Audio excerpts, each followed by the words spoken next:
એક ગામમાં એક બ્રાહ્મણ ને બ્રાહ્મણી રહેતા હતા. બ્રાહ્મણ આંખે સુરદાસ હતો અને તેઓ ખૂબ ગરીબ હતા. તેને એક પુત્ર હતો અને તેના પુત્રના લગ્ન થઈ ગયા હતા, એટલે ઘરે વહુ પણ હતી. આ બ્રાહ્મણનો પુત્ર હતો તે ગામમાં ભિક્ષા માગી લાવીને પોતાનું ગુજરાન ચલાવતો હતો. આમ ગુજરાન ચલાવવામાં એમને બહુ જ મુશ્કેલી પડતી હતી. આ બ્રાહ્મણની પત્ની હતી તે ખૂબ જ સંસ્કારી અને સુશીલ હતી. એટલે એક દિવસ બ્રાહ્મણને વિચાર આવ્યો કે આવા દિવસો ગુજારવા કરતાં હું ક્યાંક બહારના રાજ્યમાં જઈને ધન કમાવી આવું તો જિંદગી સારી રીતે જીવી શકાય. આવું વિચારી એને એની પત્નીને વાત કરી અને કહ્યું કે હું બહાર ધન કમાવા જાઉં છું, તો તારે મારા માતા પિતાની સેવા કરવાની છે અને એમની ધ્યાન રાખવાની છે. પત્નીને આ વાત સારી લાગી એટલે તેને પણ હા કહી કે તમે જાઓ, હું તમારા માતા પિતાની ધ્યાન રાખીશ. આમ કહી બ્રાહ્મણ બધી તૈયારી કરી વહેલી સવારે એના માતા પિતાને પગે લાગી અને બ્રાહ્મણ ચાલી નીકળ્યો. પહેલાં વાહન તો હતા નહીં એટલે તે ચાલીને બીજા રાજ્યમાં જવા લાગ્યો. ચાલતા ચાલતા એક ગામ આવ્યું. ગામમાં એને એક વાણિયાની દુકાન જોઈ અને વાણિયાને પૂછ્યું કે ભાઈ, મારે કામે રહેવું છે, કોઈ કામ હોય તો મને આપો. હવે ગામ નાનું હતું, દુકાન નાની હતી, એટલે વાણિયા પાસે કંઈ કામ નહોતું, પરંતુ વાણિયો પરોપકારી હતો એટલે એને બ્રાહ્મણ ઉપર દયા આવી અને એને કહ્યું કે તમે રાજા પાસે જાઓ તો તમને કામ જરૂર મળી રહેશે. તો બ્રાહ્મણે કહ્યું કે મારે એમને કેમ રાજા પાસે જવું, મારે રાજ્યમાં કોઈ ઓળખાણ નથી. તો વાણિયાને રાજ્યમાં રાજા સાથે સારા સંબંધ હતા એટલે વાણિયો આ બ્રાહ્મણના દીકરાને રાજ્યમાં લઈ ગયો, રાજા પાસે લઈ ગયો અને રાજાને બધી વાત કરી. તો આ રાજ્યમાં એમના મહેલમાં એક સુંદર સોનાનું મંદિર હતું અને તેની પૂજાપાઠ કરવાવાળું કોઈ હતું નહીં. એટલે રાજાએ આ બ્રાહ્મણને થોડી સોનામોરો અને થોડું અનાજ આપવાની વાત કરી અને પૂજાપાઠ કરવા માટે રાખી લીધો. હવે આ વાણિયો પોતાના ગામડે ચાલ્યો ગયો. આ બ્રાહ્મણનું નક્કી કરી અને ચાલ્યો ગયો. બ્રાહ્મણનો દીકરો મંદિરનું સારું રીતે ધ્યાન રાખવા લાગ્યો, સારી સાફ સફાઈ અને સારી રીતે પૂજાપાઠ કરવા લાગ્યો અને પોતે એના થકી પગાર મેળવતો અને પોતાના ઘરનું ધ્યાન રહ્યું નહીં અને એ ભૂલી ગયો. આ બાજુ ઘરે એવું બને છે કે ઘરમાં ખાવા માટે એક પણ અનાજનો દાણો હતો નહીં. આજે બ્રાહ્મણની પત્ની એ ગામમાંથી ઉધાર લાવી અને એના માતા પિતાને ખવડાવતી હતી, પરંતુ હવે ગામના લોકો પણ ઉધાર આપવા તૈયાર ન હતા. એટલે તેને વિચાર્યું કે લાવ હું મારા પતિની શોધ કરું અને તે એના પતિની શોધમાં માટે નીકળી પડી. હવે તે પણ તે જ રસ્તે ગઈ જ્યાં તેનો પતિ ગયો હતો. એ જ રાજ્યમાં પહોંચી ગઈ અને એને ખબર પડી કે દરબારગઢમાં એક સોનાનું મંદિર છે. ત્યાં રાજા રોજ જે ભિખારી આવે તે માંગણ આવે છે, ભિક્ષુક આવે છે, એને એ સોનામોર આપે છે. તો આ બ્રાહ્મણી ત્યાં ભિક્ષા લેવા માટે ગઈ અને જ્યારે તે ભિક્ષા લેવા માટે લાઈનમાં ઊભી હતી તો તેને ત્યાં પોતાના પતિને જોયો અને તે રાજા પાસેથી એક સોનામોર લઈ અને મંદિરમાં તેના પતિને મળવા ગઈ. તેના પતિએ તેને જોઈને કહ્યું કે તું અત્યારે અહીં, તું મારા માતા પિતાને એકલી મૂકીને આવી ગઈ, તેવું શું થયું છે? મેં તને નહોતું કહ્યું કે તારે ધ્યાન રાખવાનું છે, તો તું અહીં શા માટે આવીશું? તો આ બ્રાહ્મણીએ કહ્યું કે ખાવા માટે એક પણ દાણો નથી, અમારે હવે ખાવું શું અને ગામમાં કોઈ ઉધાર પણ આપતું નથી, એટલે હું તમારી શોધમાં અહીં સુધી આવી છું. તો આ બ્રાહ્મણે કહ્યું કે ભલે, આ થોડી સોનામોરો અને થોડું અનાજ લઈને ઘરે જા અને મારા માતા પિતાનું ધ્યાન રાખજે. મને જ્યારે ખૂબ પૈસા અને ધન મળે એટલે હું પાછો આવી જઈશ.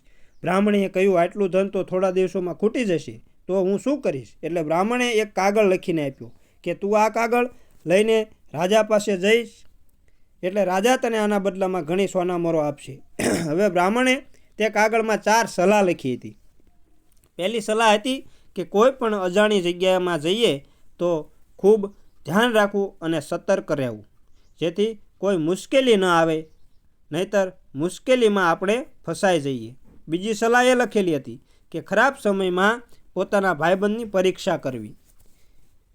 પોતાનો ભાઈબંધ કેવો છે, દુઃખમાં સાથ આપે છે કે નહીં, ત્રીજી સલાહ હતી કે કોઈ પણ સગાવાલામાં કે આપણી બહેનના ઘરે જઈએ તો આપણે ત્યાં ઠાઠ મારતી જવું, જેથી આપણને માન સન્માન મળે. કારણ કે રૂપિયા પૈસા હોય તો જ સગાવાલા આપણને માન સન્માન આપે છે. અને જો આપણે ગરીબ બની અને જઈએ તો આપણને તેઓ ધૂતકારે છે, કારણ કે એને એમ લાગે છે કે આ પૈસા માંગવા આવ્યો હશે, એટલે આપણે કાંઈ માન આપતા નથી. અને ત્રીજી સલાહ હતી કે કોઈ પણ મુશ્કેલીનો મજબૂતાઈથી અને અક્કડતાથી સામનો કરવો. આ કાગળ લખી આ બ્રાહ્મણીએ એની પત્નીને આપ્યો. બ્રાહ્મણીએ કાગળ લઈ અને પોતાના ઘરે આવી અને તેને આ કાગળ લઈ રાજ્યમાં જવું નહોતું, એટલે તેને પોતાના પાડોશીમાંથી એક ભાઈને આ કાગળ લઈને રાજા પાસે મોકલ્યો. તો એને આ સલાહ નકામી લાગી, ખોટી લાગી, એટલે જે કાગળ લઈને ગયો હતો એને મારી અને કાઢી મૂક્યો. અને એને આવી આ બ્રાહ્મણીને વાત કરી તો આ બ્રાહ્મણી પોતે કાગળ લઈ અને ચાલી નીકળી. અને તે ચાલી જતી હતી ત્યારે તે કાગળ વાંચતી જતી હતી. હવે કાગળ વાંચતી ચાલી જતી હતી ત્યારે એને વચમાં ત્યાંનો રાજકુમાર મળ્યો. અને આ બ્રાહ્મણીને જોઈ એટલે બ્રાહ્મણીને પૂછ્યું કે બહેન, આ કાગળમાં શું લખ્યું છે કે તમે ચાલતા ચાલતા પણ વાંચતા જાઓ છો? એટલે બ્રાહ્મણીએ બધી વાત જણાવી. એટલે રાજાના કુંવરે તે કાગળના બદલામાં પોતાના હાથમાં પહેરેલી એક સોનાની અંગૂઠી, કિંમતી અંગૂઠી આપી દીધી, જેની કિંમત હજારો સોના મોર હતી. અને પોતે કાગળ લઈ લીધો અને કાગળ લઈ તે રાજ દરબારમાં ગયો અને રાજાને આ કાગળ આપ્યો અને કહ્યું કે હું આ કાગળ લઈને આવ્યો છું. તો રાજાને ખૂબ ગુસ્સો આવ્યો અને કહ્યું કે આ કાગળમાં કાંઈ નથી, અને આ કાગળ બદલ જે અંગૂઠી આપી છે એટલે તે મૂર્ખામીભર્યું કામ કર્યું છે, એટલે હું તને દેશવટો આપું છું. હવે રાજાનો કુંવર એકનો એક હતો, એટલે રાણીઓ અને આખું કુટુંબ દુઃખી થયું. પણ રાજાનો આદેશ તે આદેશ, એટલે આ રાજાનું કુંવર ત્યાંથી કાગળ લઈ અને પોતાનો ઘોડો તૈયાર કરી અને તે બીજા રાજ્યમાં જવા માટે ચાલી નીકળ્યો. ચાલતા ચાલતા તે એક ગામમાં પહોંચી ગયો. ગામમાં પહોંચ્યો એટલે ત્યાં તેને રાતવાસો રહેવો હતો. તો એક અજાણ્યા ઘરે તે રહેવા માટે ગયો. ત્યાં બે પતિ પત્ની રહેતા હતા. એને એક દીકરી પણ હતી. રાજકુંવરને જોઈ અને ઘરેણા ગાંઠા જોઈ અને એમના મોંમાં પાણી આવ્યું અને રાજકુમારની ખૂબ આગતા સ્વાગતા કરી અને રાત રહેવા માટે કહ્યું. તેને વાળું પાણી કરી એક ઓરડો આપ્યો અને એ ઓરડામાં એને પથારી કરી દેવામાં આવી.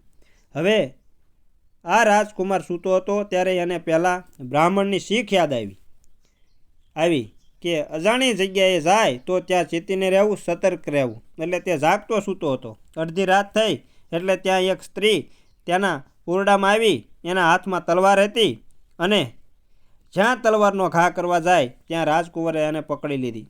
તે સ્ત્રી આ બંને રહેતા હતા એની પુત્રી હતી. એટલે રાજકુમારે કહ્યું કે હું અહીં રહ્યો એમાં તને શું વાંધો છે, જેથી તમે મને મારવા માંગો છો?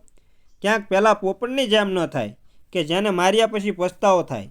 તો આ સ્ત્રી હતી તેને કહ્યું કે એ પોપટની શું વાત છે? તો રાજકુમારે વાર્તા શરૂ કરી કે એક રાજ્યમાં એક રાજા રાજ કરતો હતો અને ખૂબ સુખી સંપન્ન તો હતો. તેને એક પોપટને પાળેલો હતો અને પોપટ પણ બહુ હોશિયાર અને મીઠું મીઠું બોલતો અને રાજાનું ધ્યાન રાખતો. રાજાને કોઈ મુશ્કેલી કે અપશુકન, કોઈ આપત્તિ આવવાની હોય તો તે રાજાને કહેતો હતો. હવે એક દિવસ એવું બને છે કે કેટલાય દિવસથી પોપટ પોતાના ઘરે ગયેલો નહીં, એટલે એને રાજા પાસે આજ્ઞા માગી કે હું મારા માતા પિતાને મળી થોડા દિવસમાં પાછો આવી જઈશ, મને જવાઈ દો. એટલે રાજાએ એને રાજી ખુશીથી જવાની આજ્ઞા આપી અને પોપટ એના માતા પિતાને મળવા ચાલ્યો ગયો. મિત્રો, હવે તે જંગલમાં ગયો એટલે જ્યારે તે પાછો આવતો હતો ત્યારે એના માતા પિતાએ કહ્યું કે તારા રાજા માટે આ એક વૃક્ષની ડાળી લઈ જા અને આ વૃક્ષ વાવજે અને આ વૃક્ષમાંથી જે ફળ આવે છે તે ફળ તારા રાજાને ખવડાવજે. તારા રાજા ઘરડા હોય તો જુવાન થઈ જશે. એટલે પોપટ તો આ ડાળી લઈને પાછો આવ્યો. તો રાજાને આ બધી વાત કરી અને આ ડાળી રાજાએ પોતાના બગીચામાં વવડાવી. હવે આ ડાળી એક મોટું વૃક્ષ થઈ ગઈ હવે કહેવાય છે ને કે એક વખત એવું બને છે કે એક વખત ખૂબ વાવાઝોડું આવ્યું અને આ ઝાડ મૂળિયામાંથી ઉખડી ગયું અને આ ઝાડવાના મૂળમાં એક સાપ આવીને બેસી ગયો. આ સાપ ઝેર ઉગલવા લાગ્યો અને આ ઝાડમાં ઝેર ભળવા લાગ્યું અને ઝાડવાના ફળ પણ ઝેરી થઈ ગયા. વાવાઝોડું વહી ગયા પછી રાજાએ આ ઝાડને પાછું ઊભું કરી દીધું અને એનું ફળ એને મંગાવ્યું. પરંતુ રાજાને થયું કે લાવ પહેલાં હું આનું પરીક્ષણ કરું. એટલે એને પોતાનો પાળેલો એક કૂતરો હતો એને આ ફળ ખવડાવ્યું એટલે કૂતરો મરી ગયો, કારણ કે આમાં સાપનું ઝેર ભળી ગયેલું હતું. મિત્રો, એટલે રાજાએ વગર વિચાર્યે પહેલાં પોપટને પકડી લીધો અને મારી નાખ્યો. પછી એવું બને છે કે ઝાઝા ટાઈમ પછી એ ઝેર ખતમ થઈ જાય છે, ઝેરનો પ્રભાવ હોય તે પૂરો થઈ જાય છે.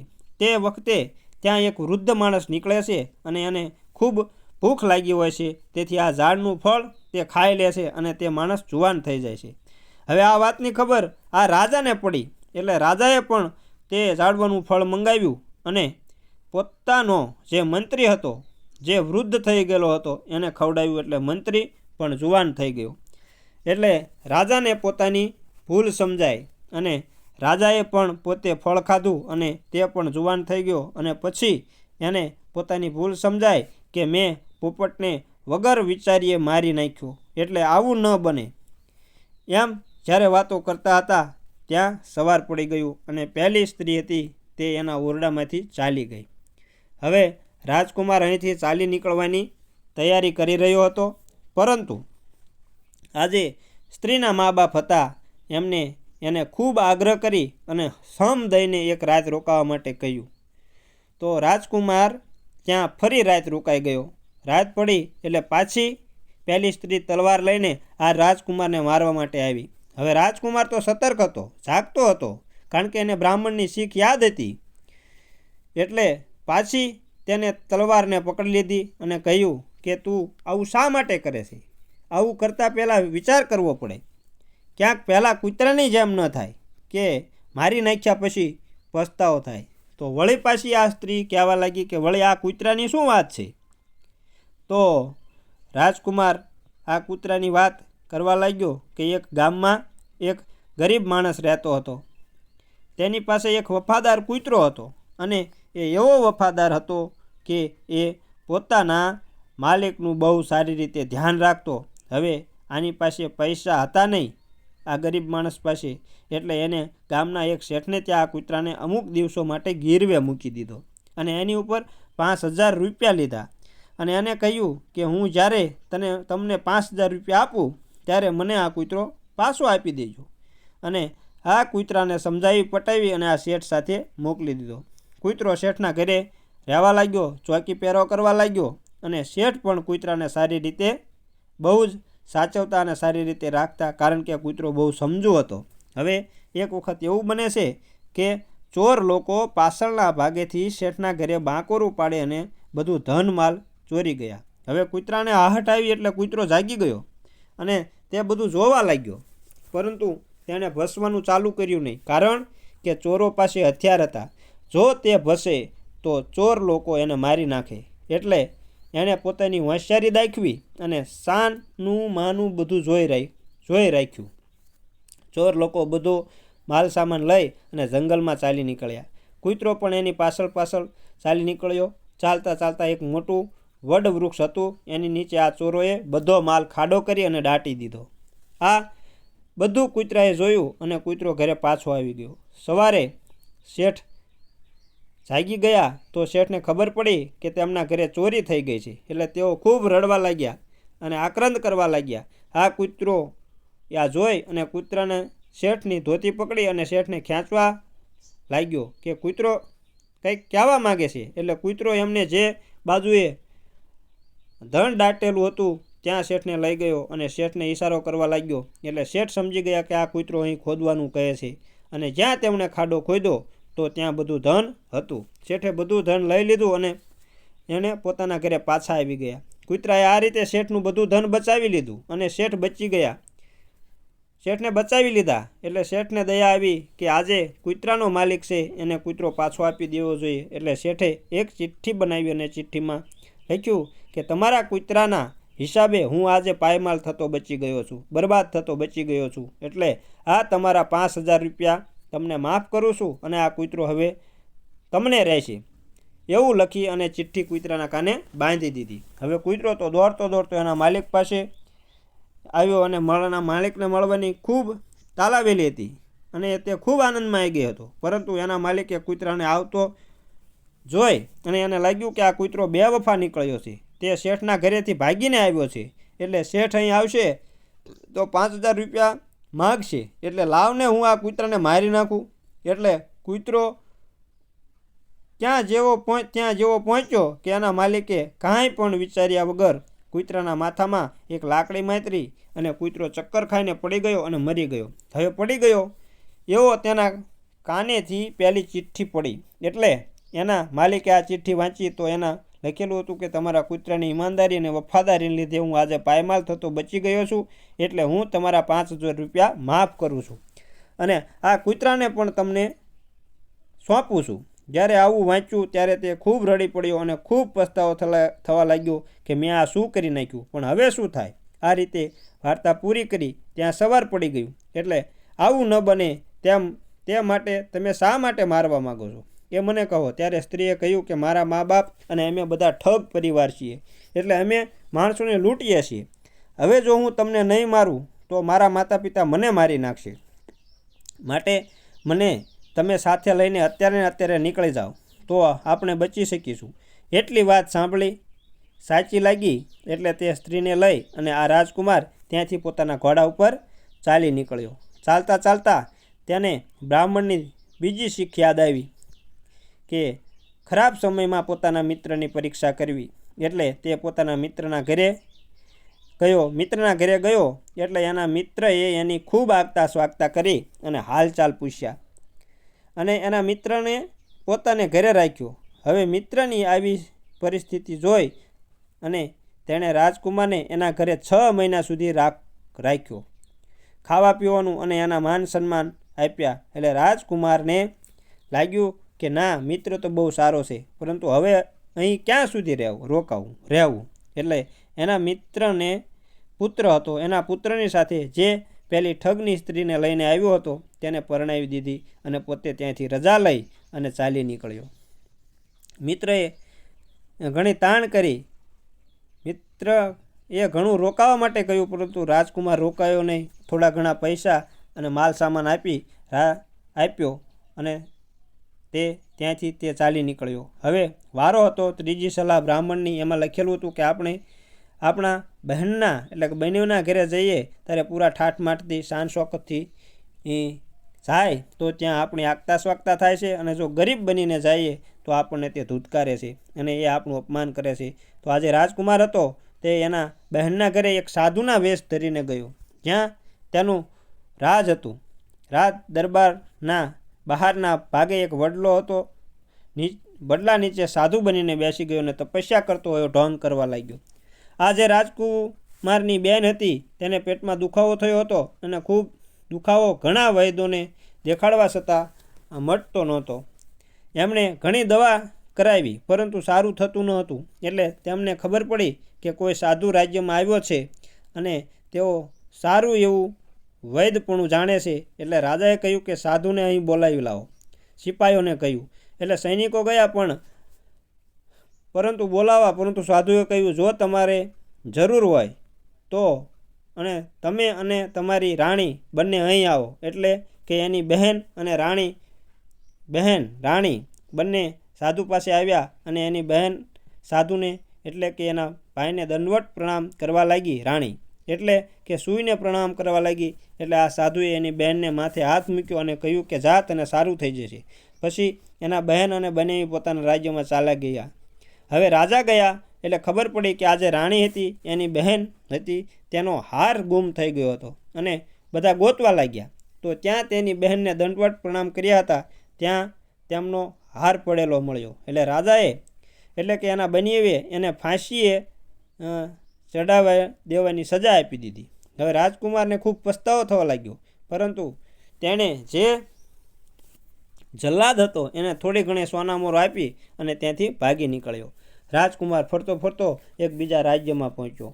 ત્યાં એક કુંભારના ઘરે પહોંચ્યો. તો કુંભાર ક્યારેક ક્યારેક હસી લેતો અને ક્યારેક ક્યારેક રડતો. એટલે એકવાર હસતો અને એકવાર રડતો. રાજકુમારે આ જોયું તો તેને કહ્યું કે તમે આવું શા માટે કરો છો? તો કુંભારે કહ્યું કે અમારા નસીબ ફૂટ્યા છે, પરંતુ તમારે આના વિશે જાણીને શું કરશો? એટલે તમે તમારું કામ કરો અને અહીંથી ચાલ્યા જાઓ. પરંતુ રાજકુમારે કહ્યું કે મને જણાવો તો હું તમને તમારા દુઃખમાં મદદ કરીશ. એટલે